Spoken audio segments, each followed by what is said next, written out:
I feel like doing to you right now. Why? Because you learned days. Because you're driving me crazy right now. Because I mumble. Well, yeah, you mumble, and I'm like, what? Huh? What? And then I almost tripped over the box you left out. Like, I feel like you're setting me up or something. I'm actually tall. Yeah. People can see that. Everyone, Be Good stands on a box as well, so just so you know. You're on 3, so there. Yeah, that's true. We do have the other days coming our way. Okay. A lot of changes, whiplash, if you will. So buckle up. Okay. Here we go. At least it's quiet tonight. Just cold. Well, that's good. We need a bit of a break. Yeah, we need a break. We need a break. It's not too bad out there. It's just going to be a setup where the wind may try to get a little more on the breezy side, but that'll be later tonight when that will take place. And speaking of boxes, I'm having to move one out of my way right now. Is this your box, Myra? I'm moving out of the way? Okay. Just checking. That's Dawn's. That's Dawn's, yeah. Hey, it's a live view right now into Simpsonville. This is the outlets. Remember yesterday the red lights were like sideways because the wind was so strong? Well, obviously we don't have that kind of scenario today, which is good. But here's the ordeal for the Alert Day on Friday. I want to start with that, cover the overall theme that we're looking at, and we'll get into the long range in just a second. It's a very strong low pressure, and this is going to be moving through not tonight, not tomorrow, Friday. Rain will break out early in the day, but it's the afternoon and evening, just like we had yesterday, where the strongest of winds will take place. 50, 55, even a few gusts that could exceed 55 miles per hour are on the table. And we need to watch that. So this will be a much stronger system than even what we had yesterday as well. Isolated strong storms are possible, especially around E-Town and points south. We're watching that carefully between the 4 and 8 p.m. window. And this will go over to snow, but it's going to be just for some of you to see the snow. Most of us will likely see this dry out by the time it happens, but we need to watch temperatures. They will be dropping for the nighttime hours, so there will be a chance to get at least some slick spots if the wind doesn't dry the roads out first, which could happen, and usually does, actually, in this scenario, so that's a plus.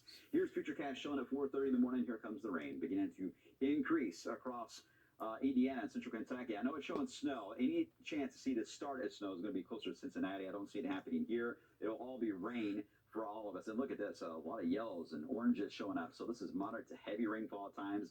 Lightning and thunder will also be possible, but it's the backside here, the in portion of the first wall of rain. And this is where there could be some lightning and thunder and an enhanced wind field we'll need to watch. And this is going to be roughly the 4 to 5 o'clock news as we get into Friday. This will be passing through. Small break, and then there's another opportunity to see a very similar setup as we head into about 7 or 8 p.m. These will be isolated cells, but this will be right ahead of the actual main low pressure itself, something we'll be watching as we head into the time period of Friday evening. Then once that passes, the winds will slowly ease back. Any moisture around will begin to change over to some snowfall, but again, this is light. It looks like it's going to be a lot of snow, but it will not be, unfortunately, for snow lovers. However, your chance may come later into the extended. Look at these wind gusts, though. 50, 55 miles per hour, again in the afternoon, slowly easing back as we head into the night. As I mentioned, though, tonight it will be quiet. A little bit of clearing going on back toward Evansville. We'll see some of that briefly. This little system here, it's got a bit of snow into Iowa. That looks like it's heading our way. It's not. It's going to stay to our north, but it will help increase a bit of the wind later on tonight. This is the system release the energy that's going to lead to the strong low pressure. This is rounding the jet all the way to the Pacific Northwest, right into the United States there, and that's what's going to really allow for that low just to explode really and dig across Illinois and Indiana, leading to the strong wind setup. It will also help usher in cold weather for the weekend. Highs below freezing. Once we get to that drop Friday night, I don't think we're going to get above freezing for the rest of the 10-day. Ouch. Sunday into Monday, we're watching for another potential for at least some snowfall, but confidence on this is only at a moderate level. It's not high because the one issue that's missing is what everyone wants to know, how much. That's where the data is varying because we know there's going to be a limit to the amount of moisture, but it's going to be cold Arctic air.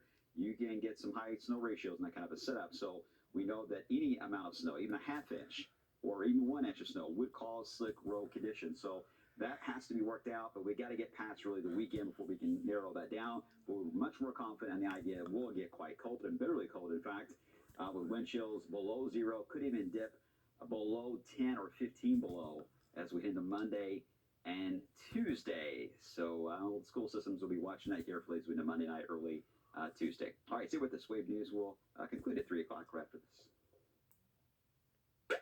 Instantly, draft